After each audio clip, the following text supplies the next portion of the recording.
I'm Dr. LuLu Shimmick, and I'm going to be your host this evening for Managing PMS Naturally, Lifestyle and Dietary Approaches. And this is a super exciting webinar. We're really going to dive deep into how to manage PMS, really. And we're going to be talking about different aspects, different symptoms, and lifestyle changes that you can do to really start tuning into how your body works. So it's going to be really great. I'm super excited. So as I'll be asking questions as we go along, and again, feel free to drop questions you have in the chat. I'll watch it there, as well as there is a Q&A section. Actually, it doesn't have it on this one. It's just for the chat, but you can drop anything in the chat. Okay, perfect. All right, let's get started. So a little bit about me. And if you're just joining in, there's some more people coming in now. Just going to give it a second for people to come in. Okay, welcome for those of you that are joining us. I'm Dr. LuLu Shimmick, and I'm a naturopathic physician and functional medicine practitioner, author, and botanical formulator. And if you're just joining, they're all in the chat. You should see the PDF files for tonight. So check those out. And if you have any chats or questions as we're going through, please drop them in the chat as well. And I put a fun little icebreaker in there for you. You can talk about what's your kind of like go-to for PMS right now. Do you like to take a bath, or do you like to drink a cup of tea? What are you using right now? Or maybe you're not using anything. Drop it in there and let us know so we can see, and I can really see where are you needing help right now. Okay.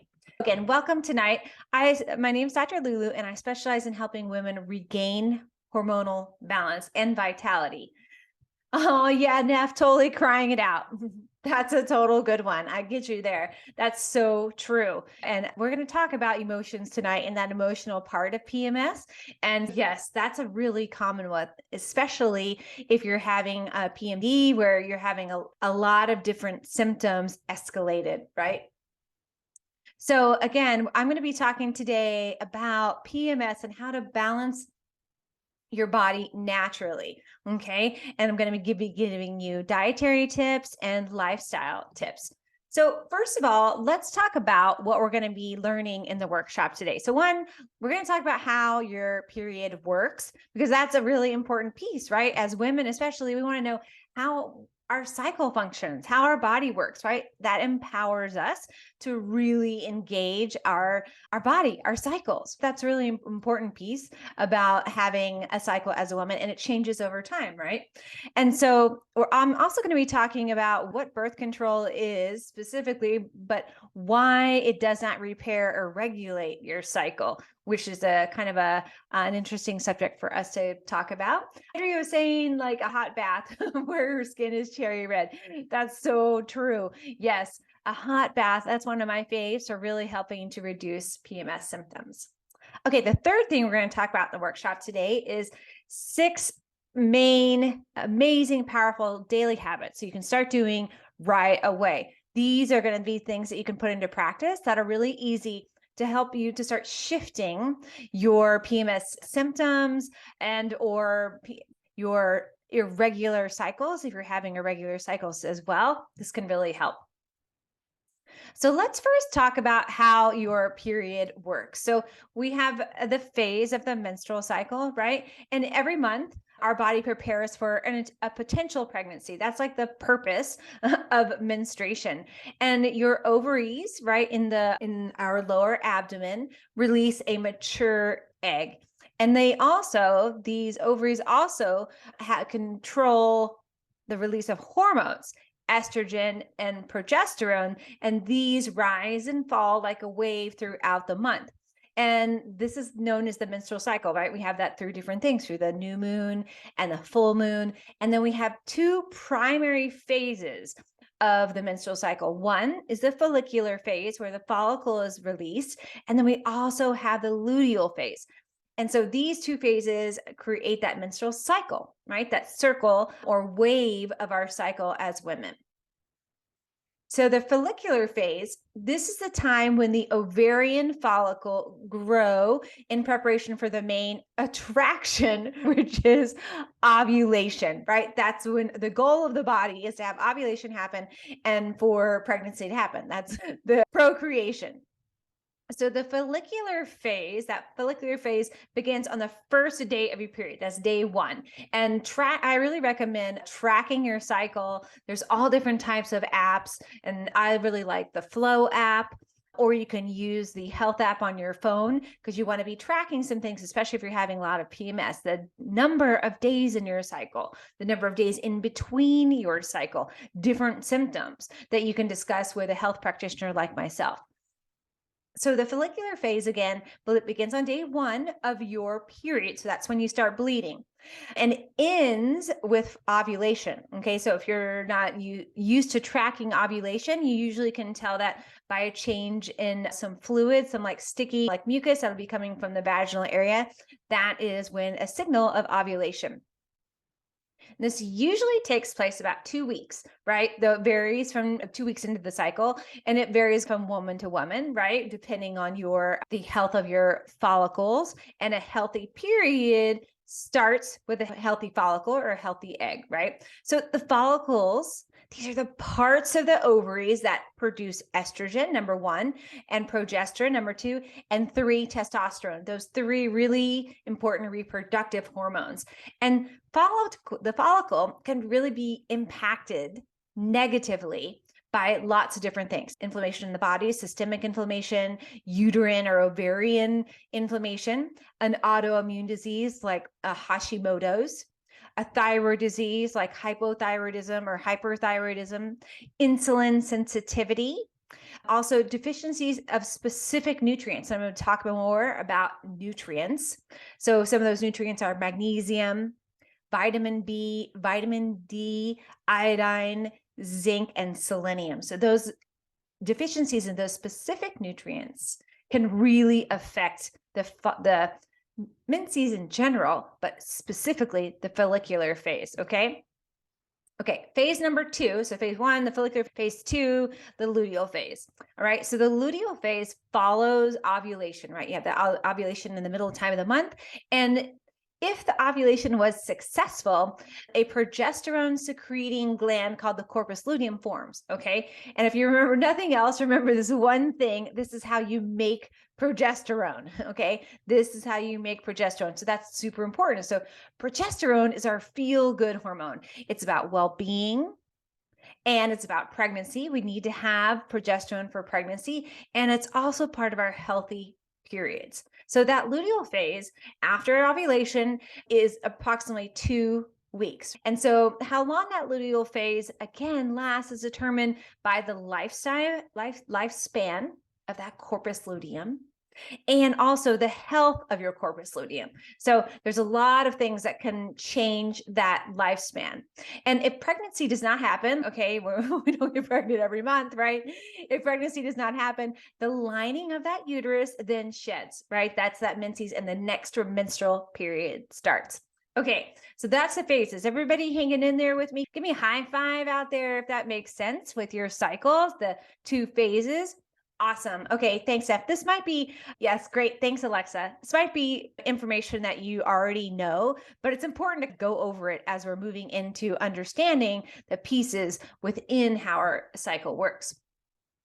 Okay, so what does a healthy period look like? I think that's an important place to evaluate because as women, we all have different cycles. So first of all, let's talk about the days. So we want to have a cycle 21 to 35 days is technically still in that healthy cycle phase. It really depends on your history too. Sometimes 21 can be too on that low side for you, and sometimes 35 can be too high. But technically, 21 to 35 days with 2 to 7 days of bleeding. Okay. So it can have a range of anywhere between that or within that cycle of days, 2 to 7 days of that bleeding.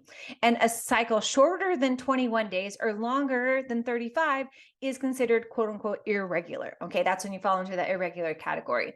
Menstrual fluid in general should be mostly liquid and not like large clots, like you'll see in the toilet sometimes. That's not regular. You want to be able to have a nice even flow coming out like on your pad or a menstrual cup or into the toilet.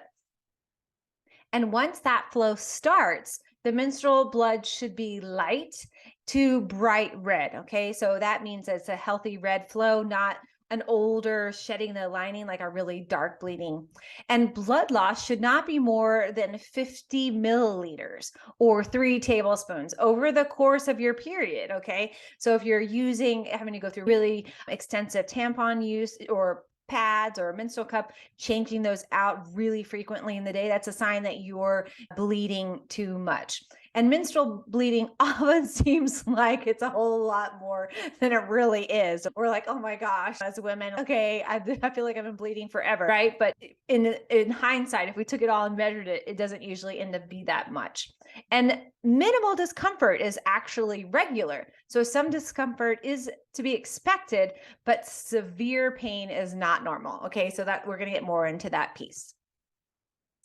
Okay, let's talk about common period problems, right? This is that PMS piece. Out there tuning in and listening in, what are some of your physical symptoms of PMS that you experience? Just drop them over in the chat. Let's see what's going on out there. What are you experiencing in your PMS world? Mood swings, totally. That's a super common one, Neff. Yeah, mood swings up and down, right? Whether that's crying, extreme pain. Okay, so yes, Andrea, as I mentioned, extreme pain is usually a sign of abnormal hormones or hormonal imbalance.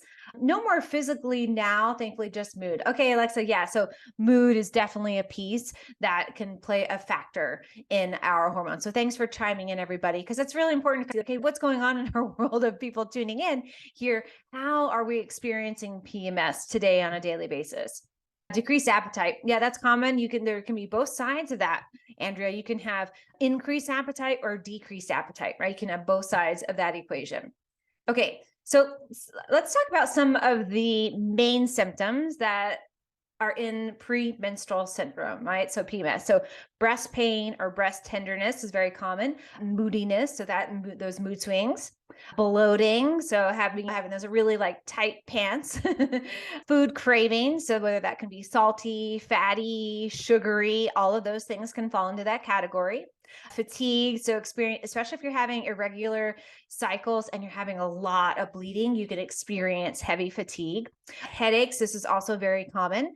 Acne, so that could be acne on the face, that could be acne on the arms, acne on the back, right? But a lot of times it'll be in this kind of like circular area around, especially breakouts on the chin, right? That's very common. And then sleep disturbances, whether that's insomnia or you could be having like sleeping really heavy and sleeping longer than usual, right? Longer in that 6 to 8 hours. So you could also have joint pain. That's a common one. And then emotional, right? Those emotional symptoms like mood swings. Totally. That's hands down one of the most common ones. Irritability, anxiety, depression, and fatigue, right? So that's that emotional component that we see in alignment with PMS. Okay. Periods or irregular periods. So it's really not uncommon to periodically miss a period, right? It can be for all different types of things, especially if you're under a lot of stress. It's a common to didn't have a cycle that month. Of course, you want to make sure you didn't conceive, you're not pregnant, right? If you want, that's a really important reason to keep track of your cycles. So when these cycles, your menstruation, become irregular, it's when they're due to normal fluctuations, right? They're not a cause of concern if we just miss a cycle here and there, right? But it becomes a sign of imbalance when you want to check in with your doctor. If your period becomes shorter than 21 days, so meaning that you're having cycles frequently, right? Or you're having, again, that 35-day period. So you'll have a cycle maybe you're having one every 40 days, right? Which is a long time, and that ovulation. So tracking that is important. So what kind of are you using out there? What kind of apps are you using to track? Let's have some of that come in. Let me know if you're using like the Flow app or your iPhone for like the health app. iPhone app, that's a good one. The health one's easy. There are a lot of ones out there. It's nice to be able to track. It's really important to track it, especially if you're having irregular cycle. My calendar is a good one. The only thing about, I think that's not an app, just your regular calendar, is that it's sometimes harder to put all those symptoms in. If you use an app, there's lots of free ones out there.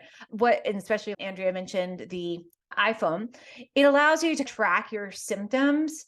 And that is important because you want to see, okay, what level was my mood swings this month? How heavy was my cramps? Did I have back pain? How did I sleep? How was my bleeding? How many days? So that can really help. Oh, it's an app. Okay, thanks for that clarification, Def. I'm not familiar with that one. I'll check that one out. Okay, so let's talk about heavy or painful periods. So that was one of the things that Andrea mentioned, right? Extreme pain. So periods are considered heavy if the bleeding lasts more than 7 days. Okay, and that can be, it's not like that all those 7 days are in a heavy bleeding period. It's just like that includes spotting, all of that within that 7-day period. If the blood loss is greater than 80 milliliters, okay, it's hard to measure it, but like I said, the regular is about 30, which is about 3 tablespoons. So if it looks like you're getting double that, and a good way to gauge that is, again, with how many times you're having to switch out things, like maybe you're using a super tampon, or you're using a heavy duty menstrual cup or pads, and you're bleeding through those frequently, then that's a sign you're bleeding too heavy. Heavy periods can be to many different reasons. And the main one is a failed ovulation. Okay, so that failed ovulation then creates a much heavier cycle. And an ovulation, so AN ovulation, can be really common with PCOS or polycystic ovarian syndrome, and also during menopause or perimenopause. I'm sorry, during perimenopause. So that's the time when we can see an ovulation, which means a lack of ovulation. So that can be very common, which then leads to those heavier cycles. And if you don't ovulate regularly, then progesterone levels then drop. Okay, so that's the other important reason to be tracking that specific aspect of your cycle. Okay, yeah. So Nev was sharing that she has endometriosis. So endometriosis can affect the cycles and have your PMS be elevated for sure. So again, low progesterone, as well as a release of pro-inflammatory prostaglandins. The prostaglandins are a hormone-like substance. They're not a hormone, but they function like a hormone. And when these are released during your period, during that bleeding, they can cause a lot of cramping and pain. So those are some of the things that can cause an increase in your cycle, particularly with PMS, pain, cramping, back pain. Okay. Okay, let's talk a little bit about birth control, because this is an important piece that I wanted to touch base on today. Let's see, what do you think about your knowledge about birth control? How many of you are aware that OCPs, oral contraceptive pills, do not actually, quote unquote, repair the menstrual cycle? Let's see some hands up, thumbs down out there.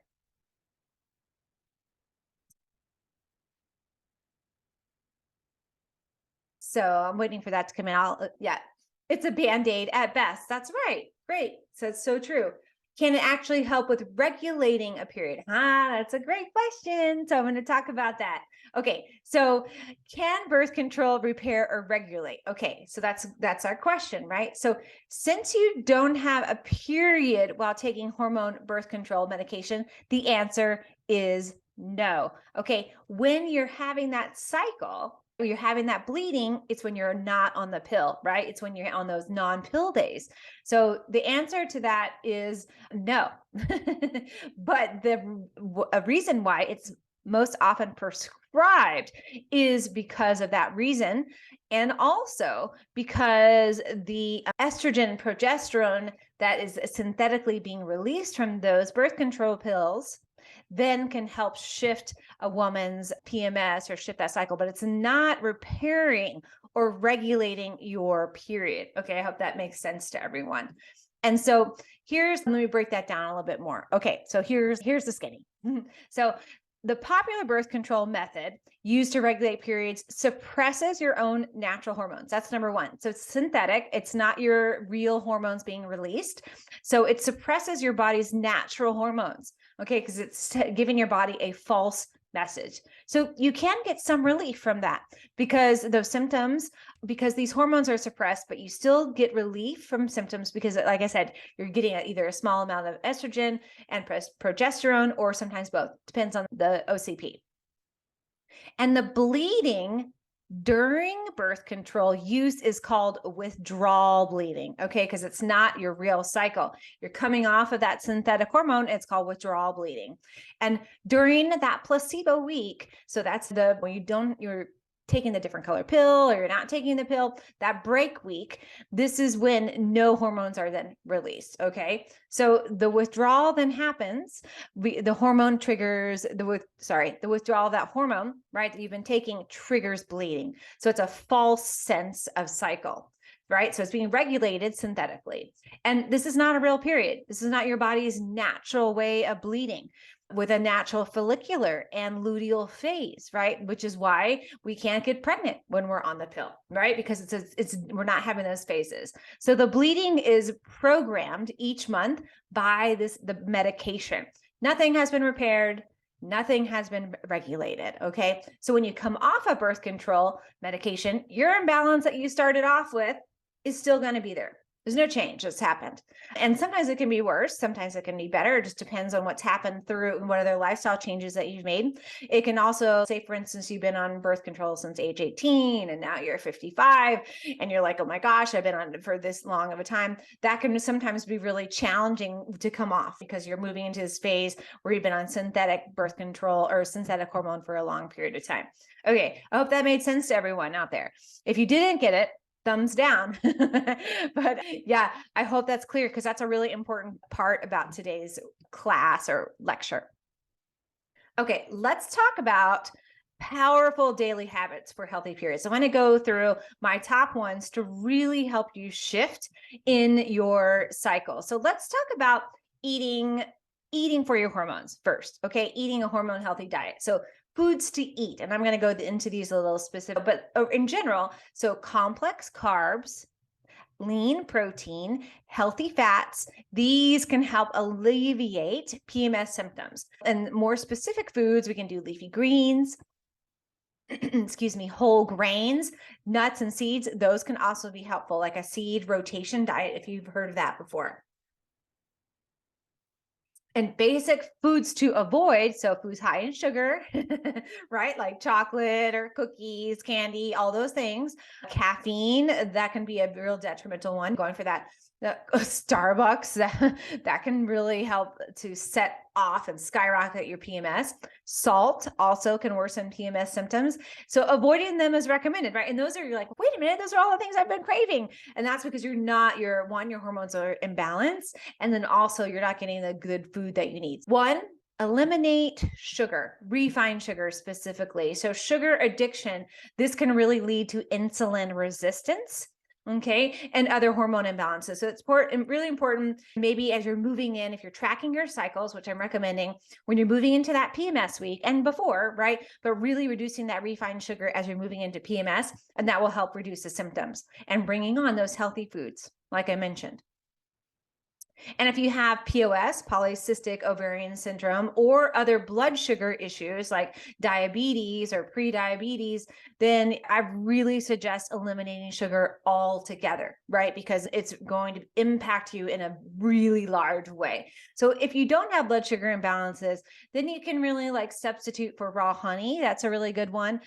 Or maple syrup, a really good organic maple syrup, date paste, or blackstrap molasses, which is really high in iron. That's a good one.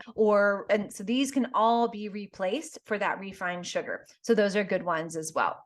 Okay. Another piece is reducing alcohol. Alcohol increases the release of estrogen. So it's a fuel to the fire for hormones. It's like volcanoes exploding. And just one alcoholic beverage per day raises less estrogen levels. Okay. So if you are having wine, make sure that you're avoiding that as much as possible as you're moving into the PMS phase, because that's going to really skyrocket your hormones. Do mocktails, which are great, like sparkling water with lime or lemon or grapefruit juice. Those can really help and be good.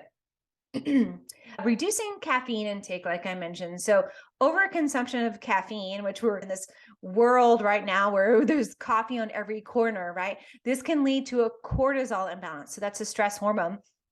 It can lead to a hormone imbalance specifically for cortisol. And this can cause anxiety, an increased anxiety, especially during PMS, phases, and then also can be a cause of insomnia, right? So that can be a huge one. Changes in sleep, poor sleep, right? Some substitutes you can do are chaga or coffee.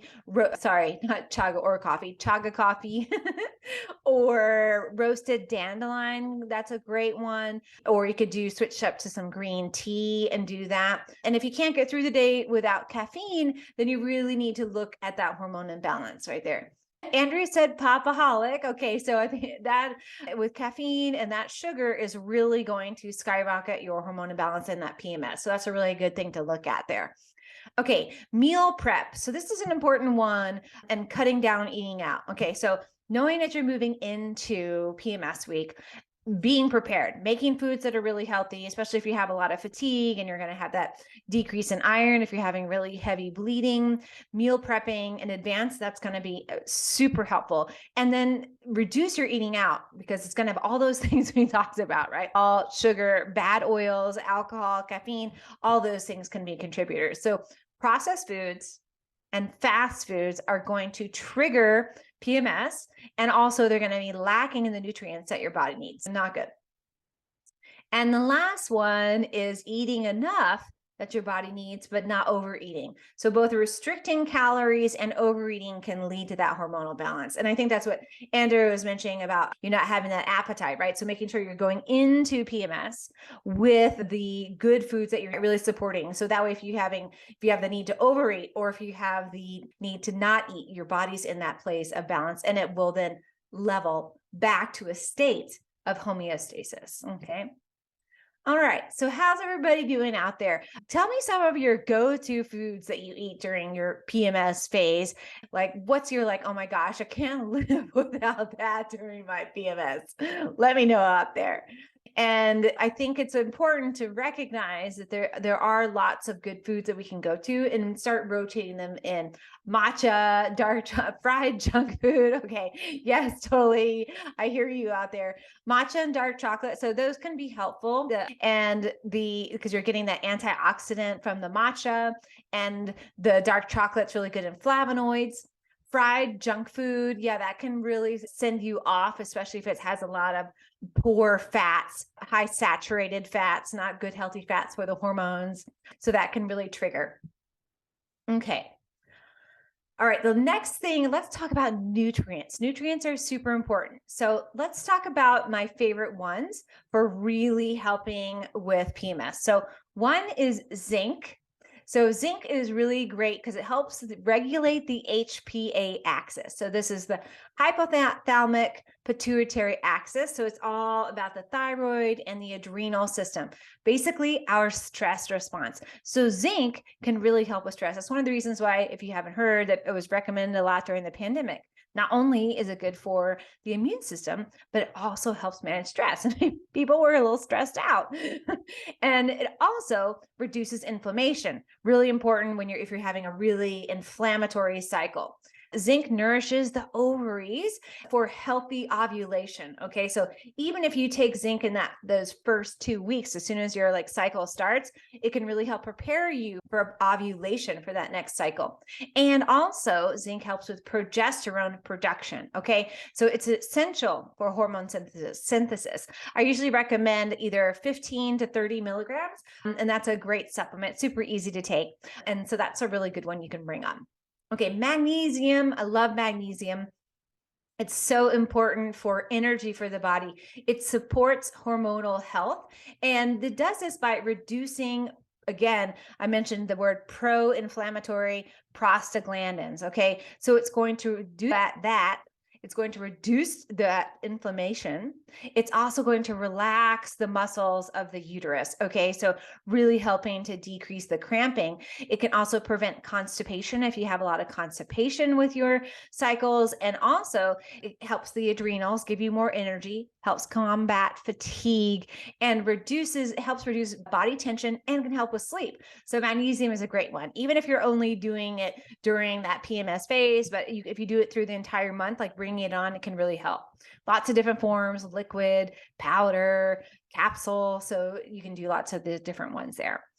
Let's see, vitamin D. Oh my gosh, I love vitamin D. This is a really good one. It's shown to reduce period joint pain.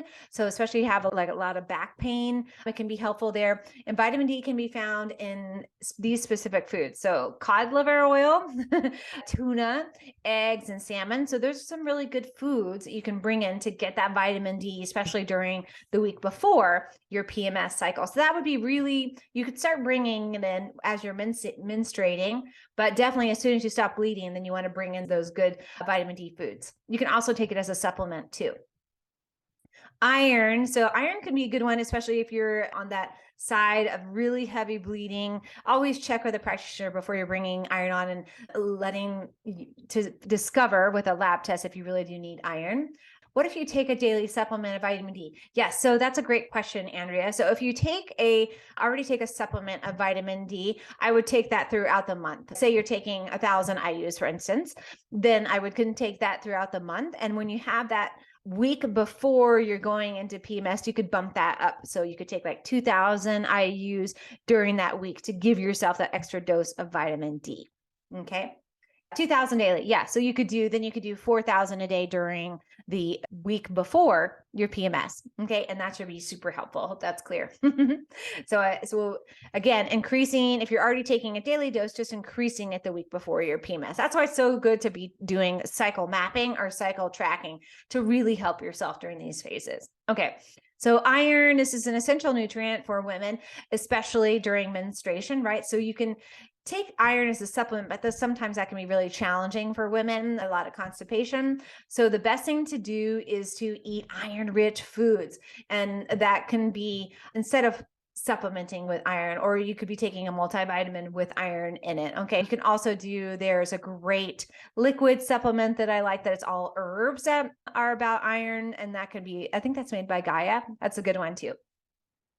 Okay, iodine. So this is another one. Iron is also not only good for the menstruation, for the healthy menses, but it's great for the thyroid.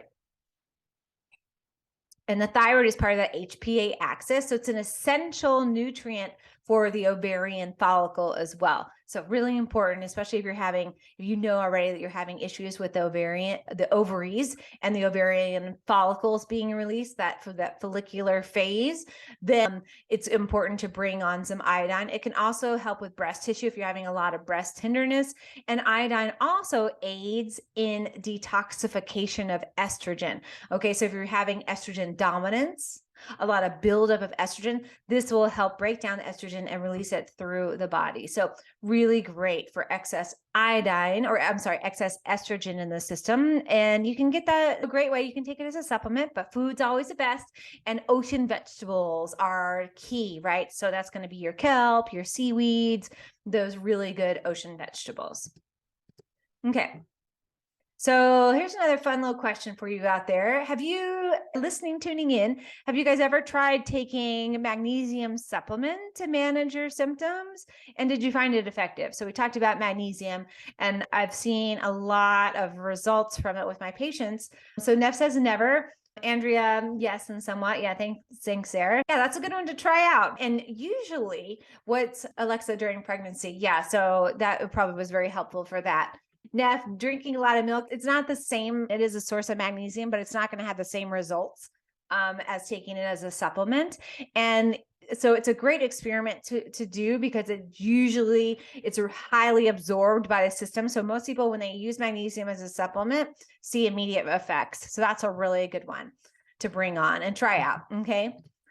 All right, let's talk about herbs. So there's many herbs for PMS. I want to talk about 3 of my favorite ones, but there's lots of different ones. It really depends on your symptoms, but these are some of the top 3, like the 3 queens that I recommend. So one is chasteberry. Chasteberry or Vitex, you might have heard it called Vitex. This is a herb that can regulate hormones. So it's a great hormone balancer for hormonal imbalance. It reduces PMS symptoms. So if you're having a lot of the symptoms that we talked about earlier, it can help reduce those, especially breast tenderness. And it's really good for mood swings. So I think one of you mentioned that you were having a lot of mood swings. So that's a good one to bring on. Chasteberry is pretty mild. It doesn't have interactions with other herbs. And chasteberry, one thing about it is it usually takes a while to go into effect. So you need to take it for at least 90 days to be able to usually see some results. That's not true all the time, but that's what I see most often and most common. Let's see. Neff said, did you take it throughout the month? Yes, you can take that magnesium throughout the month, but you could just take it through PMS week. But you might see more benefits for your energy if you're having a lot of fatigue in general. It really helps the mitochondria of the cell, which is the powerhouse of the cell. So that's a great one that you could bring on and throughout the month. It also doesn't have contraindications, so you could do that. Okay, let's see. My second favorite herb is dong quai or angelica. This is an Eastern herb that we use in Western and Eastern medicine, and it really helps to regulate the menstrual cycle. So if your menses are all over the board, or if you're like, remember I talked about those days of your cycle, if you're like 1 month you're 40 days and the next month you're 20 days, right? That irregularity, this can help balance that. And it also is really good for cramping. So you can have it take it singularly for cramping along with cramp bark is another good one. And also headaches. So if you have a lot of headaches associated specifically with PMS, dong quai can help with that. And the third one is black cohosh. Black cohosh is usually used a lot with menopause. You might have heard of it used for hot flashes, but it's actually a really great hormone balancer. So we use it in formulas, not just for hot flashes. And it's great for mood swings. Again, another one to bring on if you're having that up and down wave of really extensive mood swings, and also PMS. So those are the three: chasteberry, dong quai, and black cohosh, really good ones to bring in. Of course, there are a lot of other ones as well. Have you tried out there? Chime in. Have you ever tried using any herbal medicines for PMS in the past? And what did you find? Andrew says no, she hasn't used any. No. Okay, that's a great one to try, right? If you haven't used it in the past, there's a lot of really good ones. Always check with your primary care physician or someone like myself, particularly before starting a new herbal routine, just to make sure there's no contraindications for what you have going on, okay? Or maybe you don't have anything going on. Okay, let's talk about sleep. Sleep is essential for hormone health. Remember, I talked about cortisol, that stress hormone can throw off our sleep patterns. And sleep will balance that cortisol levels, right? Sleep stabilizes the HPA axis as well. Let's see. Andrew said she's tried whatever I'm prescribed. Okay, great. But you don't remember what they are. Yeah, no problem. There are a lot of different herbs, right? Yes, there are lots of different ones to try and prescribe. Okay, so let's see. What else about sleep? Sleep improves insulin sensitivity. So if you're having a lot of the ups and downs with blood sugar, this can be a really good one, as well as metabolism. Sleep regulates hormones, reproductive hormones. So progesterone, estrogen, and as well as luteinizing hormone, LH. It's what is released during that luteal phase, okay? As we switch during ovulation. And so those can be really important, right, for hormone balance and sleep. So keeping track of how much sleep you are having, especially during that PMS phase, can really show you what's going on with your cycle, right? Okay, I'm going to shoot for 7 hours of uninterrupted sleep. Maybe you're using some kind of tracker on your watch, or maybe you're just writing it down in a journal. What's your sleep like? And that's a good place to track. And if you're having problems sleeping or have a history of sleeping, there's lots of things you can do, like doing melatonin. You can take herbs. There's lots of different things to help with sleep. Magnesium helps with sleep, valerian, lots of really great ways to help with sleep.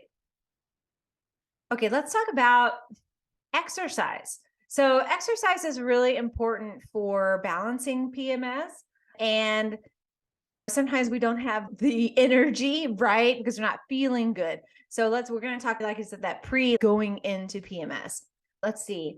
And oh yeah, thanks. Andrea says she loves my sleep tincture. It's really good. I use it myself all the time. Not all the time, but when I'm needing to have some extra help with sleep, I love it. I call it my knockout drops. It totally helps me sleep. So when we exercise, there's some pieces that help with PMS. So one, it's going to help with sleep. It's going to help reduce inflammation. It's going to reduce stress, like a really important piece, and also reduce insulin sensitivity. So again, that blood sugar. So those are the kind of like that 4 components that when we do movement helps with our PMS.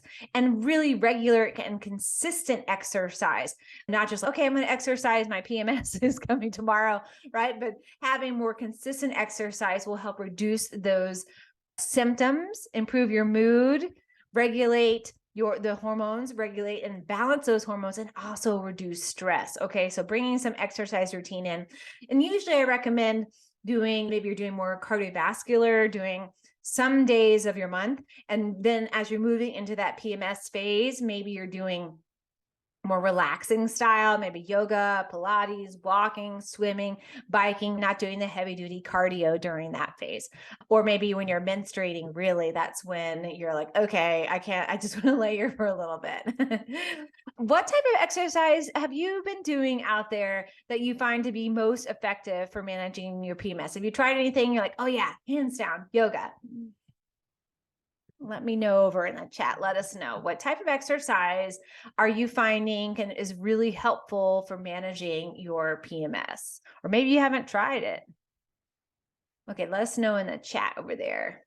Basic resistance. Resistance is great, especially if you're in the perimenopausal phase, because it really helps improve bone density, and our bone density can change as we age.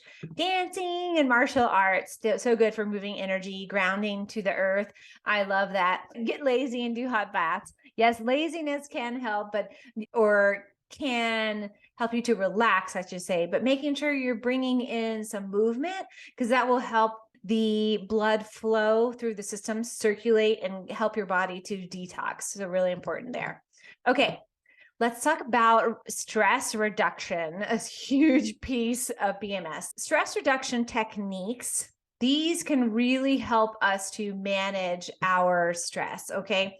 And so I'm going to talk about my favorite ones. So one, having a breathwork practice, even if it's just 5 minutes, this can really help you to go into PMS, and really helping during that PMS phase to really be in a place of calm. It helps your cortisol levels. It helps really ground the body. So that's a good one. Also, doing some type of restorative yoga, yin yoga, something relaxing. If you are in that menstrual phase, there are some poses that are contraindicated, like headstand and leg up the wall pose, some things that you don't want to be bringing blood back down, right? Back up through our head when we're bleeding. That's why we don't do certain poses. So that can be important to make sure you're doing the right kind of yoga.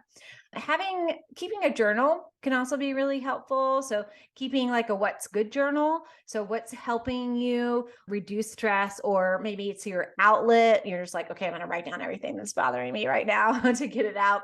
So both of those can be helpful.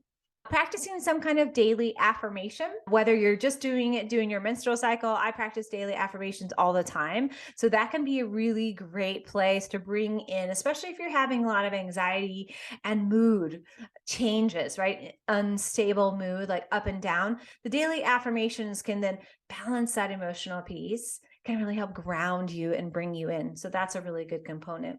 And doing some things that you enjoy, right? When you're having that PMS phase and into your cycle, to reduce stress, bringing in things you really love, that will help reduce your stress a lot. And then the other piece is letting go, right? Letting go of things you can't control, okay? And really allowing the healing to come in, allowing the space for your body to bleed naturally, to have that hormonal balance. All those pieces can really help reduce stress, okay? Have you tried stress reduction techniques out there, and have you found them to be helpful? What have you done? Have you done meditation? Do you like that? I love meditation myself. I find it really helpful for grounding me. What are some of the things? Pop them over in the chat. Guided imagery. Yes, Andrea, that's a great one. I love guided imagery. I like to use it in the morning personally, and then also in the evening. A really great way for balancing hormones. You do all those. That's great, Neff. Yes, all those are super good. Love those, especially in combination, right? Having a really great grounded and centered practice. Okay, the last piece about really the all-encompassing like lifestyle approach to PMS is ditching toxins, because toxins are really bad for the hormones. Okay. So I'm going to just go through a couple ways you can look at what you're using in your life as a way to decrease your toxic load in the system. Okay. So using organic beauty care, that's an important one. So go through all of your beauty care items. As women, we use this a crazy amount of beauty care. So making sure you're using organic products so your body's not absorbing toxins, which changes and affects our estrogen, hugely estrogen, especially estrogen dominance. And toxic people too. Yes, Nev, that is true. That is true. Yeah. Avoiding toxic people or reducing your toxic people load is important. Also, switching to natural household cleaners, reducing any toxic cleaners in your environment, using safe cookware. These are going to be items such as glass and ceramic and stainless steel, not using aluminum or toxic chemical products. Not drinking out of plastic water bottles, right, filled with toxins which change the hormone levels. It's best to not buy plastic at all. But if you have to, try not to drink out of plastic bottles, especially heating food. And I just hope they get banned from the planet sometime soon. Install using a water filter. That can be a really great one to purify your drinking water, making sure you're getting the best possible water that you can, right? Because we want to make sure our body's filtering, getting things moving through the kidneys, getting things moving through the fecal matter, getting things moving through the liver, right? To help you detox those hormones. Andrea said, so glad you don't wear makeup. Yes, makeup it can be challenging to find what's a good non-toxic makeup. The Pacific Beauty is a good one. There's a lot of different brands out there. Beauty Counter is a great one. There's lots of different ones if you do wear makeup, but just making sure you're reading the ingredients and really not only using one that's organic, but toxic free. And so looking for that. And I was in Target the other day, and there's so many new ones on the market. So I think that women are really saying to the industry, like, yeah, I don't want to put this on my body and face. So I think the more that we speak out, the more we'll see change. I use mostly creams from beeswax. Yeah, Neff, that's great. Making sure you're getting a really great beeswax or organic honey or beeswax is not being sprayed, right, where the bees are using flowers. It's harder to control that, but using the best quality that you can. But yeah, beeswax is really good. Andrea said she breaks out from many skincare products. Yeah, that's probably the toxins a lot of times. So it can be two things with those. When we have a lot of breakout from using a skincare product, whether it's on the face or our body, it can be one that our toxic load is too high, right? So we need to help our body to detox. Or two, it can be that particular product is toxic, right? Whether maybe it's using lanolin, which comes from sheep, that can be really hard for our body to absorb. They don't use it as much anymore. It's an older product. It could be that the chemicals like synthetic fragrances are used. There's so many different things. It could be you're having a reaction to a chemical or fragrance in the product. So that's a really good point. And the last one about ditching toxins is really trying to eat organic as much as possible. And it's not always easy to do that, or maybe it's not in your budget. So you can look at the clean 15 and the dirty dozen and really pick, okay, I'm going to eat whatever, hands down, no matter what, I'm going to eat these organic. That's sometimes a really great way to look at it, or grow your own, or get a CSA, your local CSA, or a community garden, ways you can get as much organic products as possible. Okay, let's talk about any questions about those lifestyle things we went through. We went through lots of different things there. Any questions? How you guys doing out there? Thanks for commenting and chatting and engaging. I love it. Just let me know how you're doing, if you have any questions. Let's talk about some of the benefits that you're going to see when you really start managing your PMS naturally, right? Instead of for instance, using a synthetic way to manage your hormones like birth control, right? So now we're talking about using something else. So reducing or eliminating that dependence on the medication. So if you've been using birth control, now's a great time to analyze that and see if it's really serving you. And talk about it with your health practitioner or myself to really see if, okay, is this something that I really need right now? What are some other options? Using a natural approach to manage your PMS symptoms can then reduce that need for the medication. All those things we talked about, right? Nutrients, food, exercise, reducing stress, sleep, hydration, right? Those are all can help. And another benefit is you're going to see improved hormonal balance, right?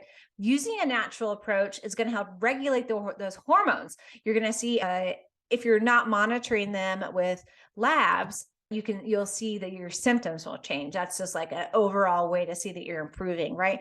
And I do recommend that you have, especially if you're experiencing a lot of these symptoms, that you have a hormone panel done. That's a really important way to see, okay, what's in check? Or maybe you're experiencing going to perimenopause, or maybe you want to conceive, you have issues with fertility, right? All these pieces, or endometriosis.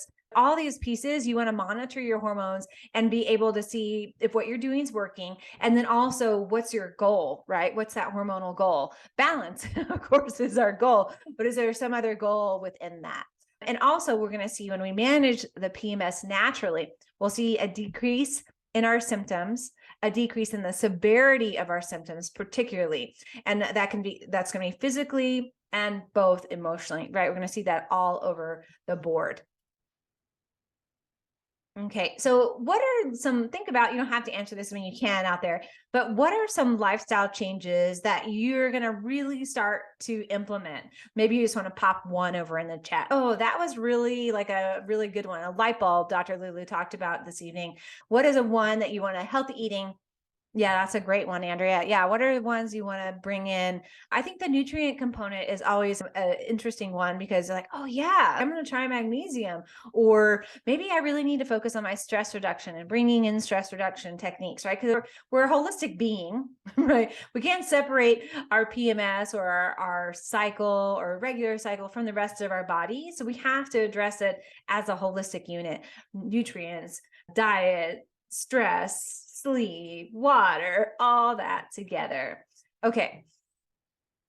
All right. So I'm going to open up now. So that is the amazing talk tonight, the main gist of it.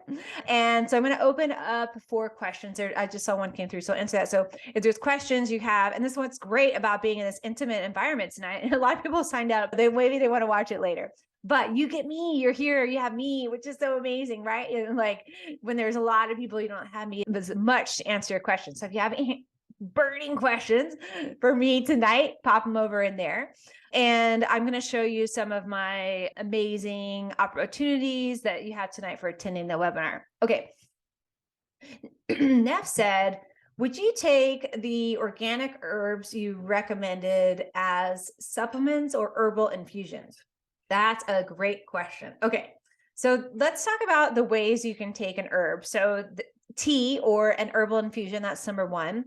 Now, that's a great way to take it, but I usually use that as supplemental because when we take either a dried encapsulated form of the herb, it's going to be a much higher potency, or if we take the tincture, even higher because it's fresher, it's not been dried, encapsulated, and you have a better control. So my recommendation is to take a liquid form, whether that's a tincture or an herbal extract, but if you're not doing alcohol, for instance, you could take it as a capsulated form, and then using the tea as a supplement, right? Like maybe you want it before you go to bed. You make a golden milk, which can be really helpful for helping sleep and decreasing cramping and helping with menstruation. Or maybe you're doing a nice valerian tea to help with sleep.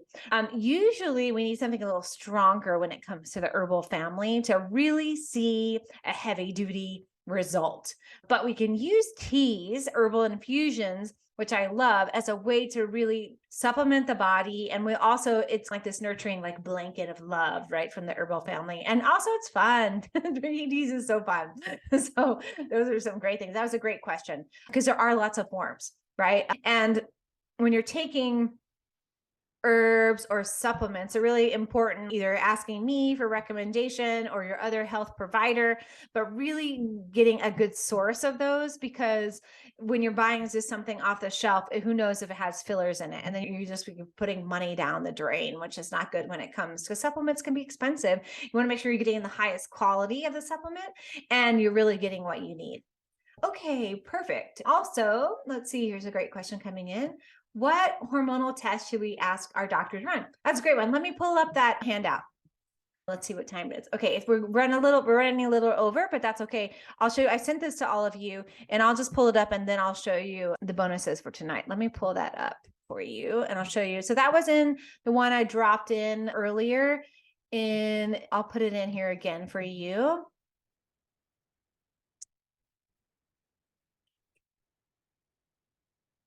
Okay, it's right there. And then I'll pull this up and share it. Okay. I'm not going to go through it, but I'll share it. So you have this resource. So this is my lab reference sheet. This is like gold. This is so good.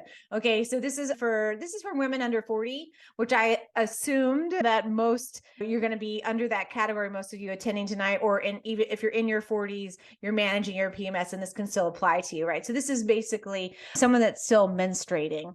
Okay. I have another one if you're moving into the non-menstruation phase. Okay. So it's going to help you. The basic page all in the front here is going to be about the tests. These are the labs that I recommend. Your basic, you'll see here, the basic reproductive hormones in number 1, estrogen, progesterone, LH, FSH, and testosterone. Here's your thyroid hormones for a complete thyroid panel. Stress, if you're having a lot of stress, I highly recommend doing cortisol. You can do an advanced hormone test to check your ovarian reserve for perimenopause. This is anti-Müllerian hormone. These are extra lipid profile, bone density scan, and mammogram. I also would add to that doing some gut panels, like a gut zoomer, because the gut component is super important if you're having some gut problems there. So that's a great resource that I added in there. So make sure you download that, and you'll also get it tomorrow in the recap. So I hope that answered your question there, Neff. Those are the hormone tests that I recommend. You can also do them through me, or you can take that sheet to your PCP and say, hey, these are the ones I want to have done and reason why. And you'll see I walk through through that guide all of the why I recommend those tests and why it's important for hormone balance. So super great question. Okay, so yeah, you have that, and then you also have the other components of that I talked through tonight, and that's going to help you as well to guide you through some of that PMS. Okay. No, of course. You can share it. Thanks for asking. I really appreciate that, Alexa. But yeah, of course. If it was something that I didn't want to share, I would let you know. But I want everyone to be the healthiest they can be, right? That's my goal as a doctor, is for all of you out there, one, for you to be the healthiest you can be and help your friends and community. Community medicine is the medicine of our future, right? It's how we help each other. So yes, thank you for sharing. Thank you for helping your friends, your family, your community of women to help them feel the best. So yeah. And if you need that 40 plus one, just reach out to me. You can email me, and I'm going to go through some of that here, but yeah, you can email me.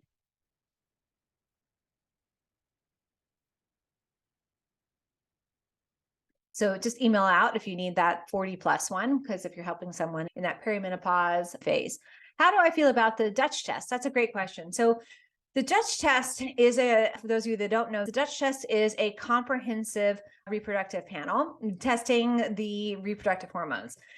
And also it tests cortisol and things like that. There's different levels of the Dutch test. I do like the Dutch test. There's a couple of things that I like about it, and there's a couple of things I don't. It is a very expensive test. I like it. I'll do it if someone is coming in and they've already have it done before, because it's a good comparison. Then I'm also going to look at what's going on. Do we really need to spend $300 to $800 for that particular test? Can we use other tests and get some other input that might maybe want to do a gut panel and a cortisol panel and a reproductive hormone panel, and then we can test more frequent, because that can be a lot, right? If we're asking to fork out $400 every 3 months as we're testing. So I do like the Dutch test, but I don't always find it to be the best for my patient's pocketbook. Okay, because I want to be able to support you in your hormonal journey. Yeah, great. Yeah, but it's a really good one. It has really good information. It's complicated. A lot of times patients also find that they're like way overwhelmed by all the information about it, even though I'll explain it. And it can take a whole visit really to do that. Sometimes I'll do other hormonal testing that's cheaper and easier to understand and easier for us to track. Because when you are having hormonal balance, imbalance, hormonal imbalance, you want to track it, right? To see if what you're doing is working. Because otherwise, why do it, right? Of course, your body is what's going to tell you the most about how you're feeling, how you're doing. Okay, I want to share, just keep on popping them in there if other questions come up. And I'm going to share my screen here. I want to show you a couple things about what I'm offering tonight. So one is my Hormone Harmony program. This is a really great program that is going to be starting again on June 8th. I'm getting ready to run another set of it. This is my 8-week comprehensive wellness program. So it's really focused on your hormones and how to bring those back into balance. So like if you're feeling exhaustion, stress, really struggling to get through the day, this is perfect for you. Or maybe you're experiencing some weight gain due to your hormones. Maybe you don't even know your hormones are out of balance. This is a great program you can join in combination with doing some hormone testing with me. So that's a great one. This is a really comprehensive. We're going to touch base on here. You can see the 8 weeks here. So I'm going to talk about how to balance your hormones and energy, how to rest and recover, nutritional balance for weight loss, right? Or maybe you're needing to gain weight. Weight loss is about weight in general, healthy weight, right? DNA and resilience. I'm all about DNA. So I'm going to be talking about that. We're talking about brain function, so important and key. Cognition as women is very key, right? And our hormones affect that. Also going to be talking about emotional balance and how to recover, and exercise, really how to target exercise that's key for you. And then also beauty from the inside out. So that's the 8-week program. I just love this program. And then also, yes, that same side in there twice. So that's the program. And when you sign up, you'll have I'm going to put the link over here. I'll show you that in just a moment. Put the link for you here so you can check out the program and sign up.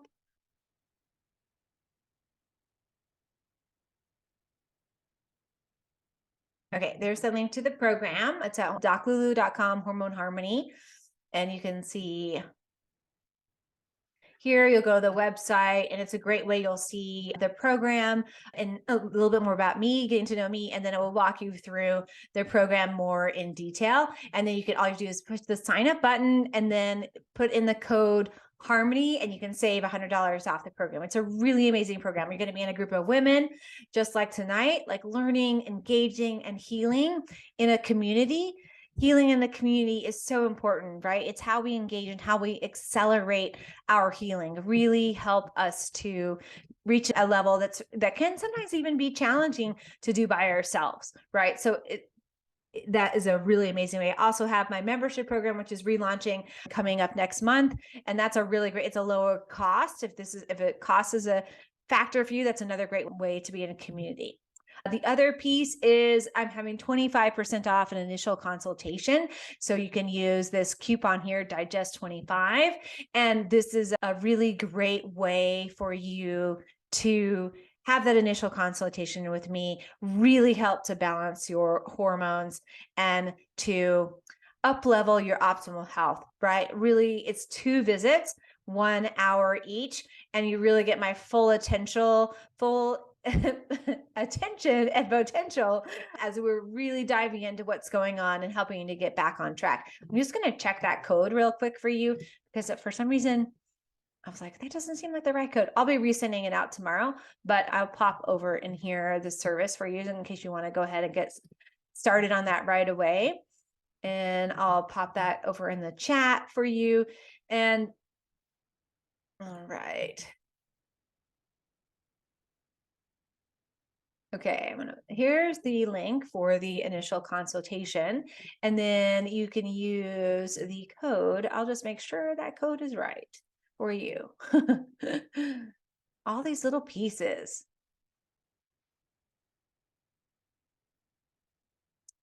That is not, yes, that's right. Detox, it's Detox 25. Is that what I said? Let me go back to it and look. It's okay. It's Detox 25. I think I had told you the wrong one. Okay. Detox 25. I'll make sure that I send that out. So yes, you can put in Detox 25. And that's going to save you 25% off. That's a really great deal. There's also payment plans that you can use in conjunction with that coupon. If finances are a hindrance to your healing, right? I'm here to support you. I'm here to really help you to be the most at the most optimal level of health, so I can help work with you in that way. Okay. Woo, we got through so much. Let's see some other ways. I just want to show you how to follow me, stalk me all over Instagram. Okay. So you can go to my website. There's all kinds of great resources there. You can email me with any questions. I'm here to support you. And also follow me on Instagram. There's always tips, recipes, webinars, programs, all kinds of stuff to help you feel your best. Okay. That is a wrap for tonight. We went a little bit over, but we did some great stuff. Any comments, any questions, anything else before we wrap up this evening? Andrea says she loves my Instagram reels. Thanks, Andrea. They are pretty fun. I do doing them. Neff, you are so welcome. Thank you so much for joining. I'm so glad you had enjoyed the talk tonight and let it all sink in and all the resources. And then Alexa, you're so welcome. Yeah, thank you everyone for tuning in, whether you tuned in tonight or you're tuning in later and watching this replay. I love providing this information for you and helping you to feel the best that you could ever imagine.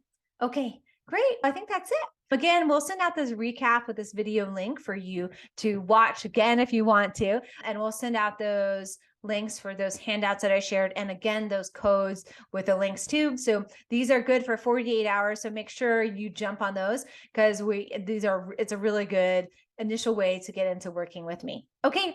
Thanks so much, everyone. Have the most fabulous evening. And I'm going to go eat my dinner. I'm stoked. Good night.